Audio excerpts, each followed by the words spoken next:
Hillforts mean a lot to me. I mean, I've devoted a lot of my life to studying and working on Hillforts.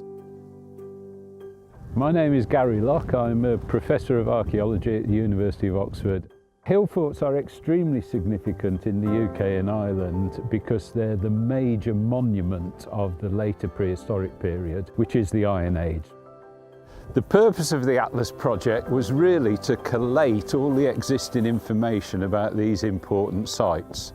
There's bits of information about them scattered all over the place, but we wanted to get it all together in a single online resource. We started the project by getting money from the Arts and Humanities Research Council. We looked at all the existing records for Hillforts, we collated the information, we sifted it and put it into a database. Members of the public were an important part of our research. We had hundreds of returns sent to us, which we incorporated into the database.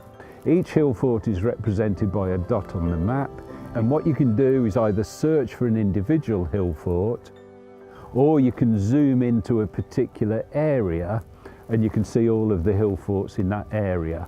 If you click on the dot, then you get an explanation of the Hillfort, what work has been done there, what references there are that will tell you more about the Hillfort.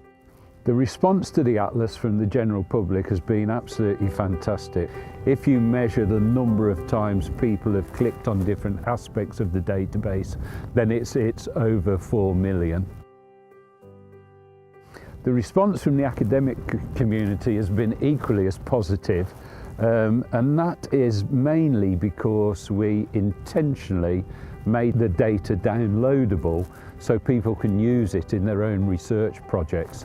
In a way, the Hillfort Atlas is just the beginning of a whole new period of research into Hillforts because people have now got the data easily available.